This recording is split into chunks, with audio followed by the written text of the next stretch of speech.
Now, I'm as guilty as anybody. I love the show with it here, so obviously I'm talking about the book. But beyond the buzz over the Trump book, there are some real deadlines and hugely significant issues that Trump and the Republican-led Congress have to deal with, and I'm talking soon. Let me bring in Andrew now for more, because clock's ticking. Yeah, and the clock that is ticking, the calendar, will dictate the priorities for both the White House and for Congress. And here are some upcoming dates. Two big issues could both come to a head on January 19th. That's a week from this coming Friday. The temporary budget deal expires on the 19th, meaning a government shutdown could follow if a deal's not done. Same with funding for the FISA system. You remember that's the post-9/11 law that grants the intelligence community widespread latitude in monitoring phone calls and emails. Both could get short-term extensions, but lawmakers are looking for longer-term deals if they can find them. January 30th is the State of the Union, which adds pressure for action and more concrete plans from the White House. January 31st is the deadline that Mitch McConnell has set for Congress to get a deal done on immigration. And on March 5th, permits under DACA, that's the program where dreamers, undocumented immigrants brought here as children, will begin to expire. And without a deal, 800,000 dreamers could then be subject to deportation. Now, President Trump is looking to tie DACA and the dreamers to the budget deadline, giving this ultimatum from Camp David on Saturday. We want the wall. The wall's going to happen, or we're not going to have DACA. We want DACA to happen. Everybody, I think I can speak for everybody. We want John Cornyn from Texas. We all want DACA to happen. But we also want great security for our country. So important. We want to stop the drugs from flowing in. Very important. So it's DACA in exchange for the wall as part of the budget deal. But the president needs Democratic votes to get a budget deal done. And Senate Minority Leader Chuck Schumer has no interest in trading wall funding for DACA. I asked Schumer about that on Friday, just a few hours before the White House formally announced their intentions. Why not make that deal and help the dreamers by, even if you don't like the wall? We want to help the dreamers, and we believe in border security. Its trouble is the wall won't do much for border security. It's usually expensive. And the president, when he said he campaigned on it, he did, but he said Mexico would pay for it. They ain't paying. So you can be far more effective and far cheaper using drones, using electronic detection devices, providing more people along the border. A wall, as we have seen before, you can get around it, go under it, go over it. But even if you're flushing that money down the toilet, it still gets the dreamers and keeps them here if you work out a deal. Be better if we didn't flush money down the toilet. Not an absolute no, but certainly leaning that way from Schumer. But the big question on DACA may be, how far is the president really prepared to go to try and force a deal for wall funding?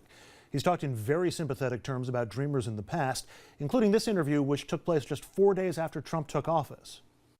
They shouldn't be very worried. They are here illegally. They shouldn't be very worried. I do have a big heart. We're going to take care of everybody. We're going to have a very strong border. We're going to have a very solid border where you have great people that are here that have done a good job. They should be far less worried.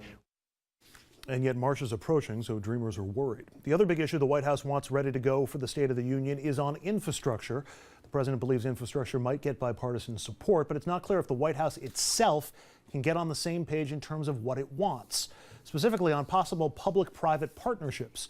From the Washington Post, President Trump expressed misgivings about his administration's infrastructure plan Friday at Camp David, telling Republican leaders that building projects through public-private partnerships is unlikely to work, and then it may be better for the government to pursue a different path. Flash forward to Saturday morning when Gary Cohn, the president's chief economic advisor, delivered a detailed proposal on infrastructure and public-private partnerships that seemed to contradict the president. He said the administration hoped $200 billion in new government spending would trigger almost $1 trillion in private spending and local and state spending. So Rich can't even get the two rooms of the White House on the same page when it comes to the infrastructure and public-private partnerships. I believe that email in Cohn may have been close to reality.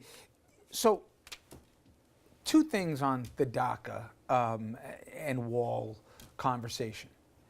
One is, even in that same address at Camp David, the president says, I want to do this for these people. I believe it's the right thing to do, not to deport 800,000 kids, who again, for people who forget DACA, they were brought here as children, sometimes infants, by their parents. A lot of times they don't know the language, the native tongue of their parents from where they came from. So they were, in every single circumstance, these people were brought here as minors. Grew up, don't know anything in many cases about the country in which they was country of origin. So the president says, in both the old soundbite that Andrew used there, but also this weekend, if it's up to me, I want to keep them here. But, Dominic, only if I get what I want. He's going to hold these kids hostage. And if I get the fact that the polls, overwhelmingly, Americans don't believe in deporting dreamers. But I've never seen such an unsophisticated, naked way of saying, you don't give me my wall, that I did say someone else was going to pay for. You don't give me my wall, I'm kicking these kids out. First of all, you didn't have to say it that way, but he did. And I think there's a cost to this because, yes, people might say, oh, this is just an issue for the 800,000. No. We work in TV, the three of us. There's going to be tons of stories about the valedictorian in high school who was brought here 15 years ago when he was 3 or something, right? Who's going back to gang-infested fill in the blank country in Latin America, and he doesn't even speak Spanish, right? And you're going to have these kind of stories. People in our military, okay, that came here as children that are DACA dreamers. So my point is, I don't think this A ends well for the president, but B, I don't understand why he handled it the way he did. Well, The quid pro quo aspect of it. no, I understand. Let's start with the premise that presidents horse trade all the time. Yep. But you are correct. It's not done in such an unsophisticated way where you're putting all your cards on the table in front of the cameras. It's just not done this way. Obama horse traded, okay? Now, the way it's normally done, the President of the United States doesn't get his fingers dirty. They normally have a chief of staff, in his case, Rahm Emanuel, who does the dirty work behind the scenes, who whips the votes, who whips the legislation into order. Those are the folks that do this. And then the president may issue some type of general soundbite, but you don't come out and just say, if I don't get my wall, DACA kids are out. And you say it in a way that you let everyone save face. You don't make it look like, Andrew, the Democrats capitulate by giving you even a dime that you'll now contort into that they gave you the whole wall funding. And at the same end, you want to make it sound like you wanted to be for the kids. I don't know how this ends. In that I thought this was a giant bluff by the president a few months ago. But now, I think, whether it's pride or whatever you call it, I think he's willing to actually go through with it. Two points. First of all, a lot of this depends on how the question is framed and how it gets played in public and shows like this. You think it's that complicated? I do, because if you think about the question that I asked Schumer was a fairly Republican question. Hey, why not make the deal? And that way, you know, even if you're throwing money down the drain, you still get to keep the dreamers and you get to save the dreamers.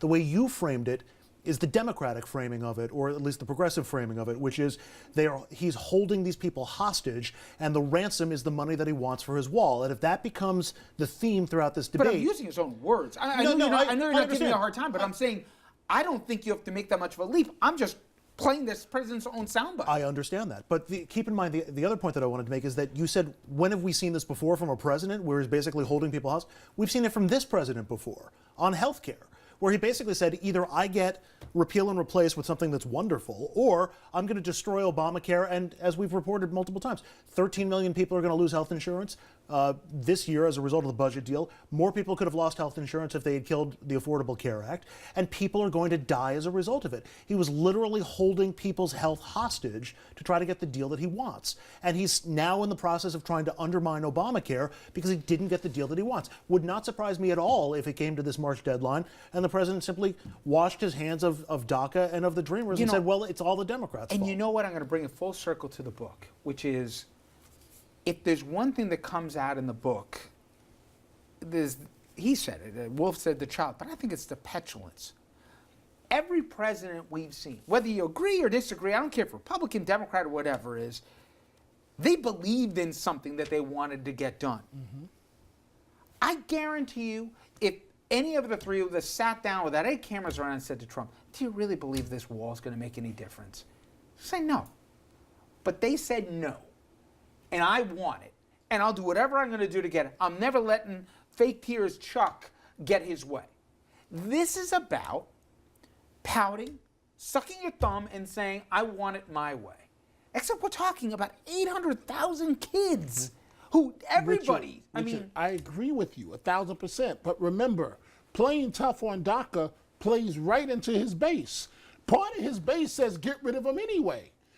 Any compassionate person says this is a despicable policy and it should not happen. And I make this point every time, and I'm going to say it again. In a general election, you're running against somebody else, okay? So maybe they don't like you, but they don't like Hillary either. And even if she wins the popular vote, you win enough states, you're the president. But he's running against not a candidate, he's running against himself in many ways and his party in the midterms. So every poll says, most Americans say, okay, do it, maybe we get tough on immigrants, but don't pick on the kids. Overwhelmingly, they say that. The same thing with Obamacare and everything else right now. He's picking fights for 20% of the country. Maybe another 20 are on the fence on this, but he's picking the losing bet every single time. And I know Republicans don't want to have this fight right now. They don't want to fight over DACA to get a wall. That's not a trade they want. But they can't cross him because they don't know what he's going to do next. All right. We're going to leave the president, well, at least kind of, sort of, for a little bit here. And we're going to go out to La La Land. I'm talking about where the Golden Globes were last night. And there are two major storylines. And shockingly, like I said, none of them have to do with Trump. Not really. Me Too movement and Oprah. And maybe Oprah 2020. We'll discuss.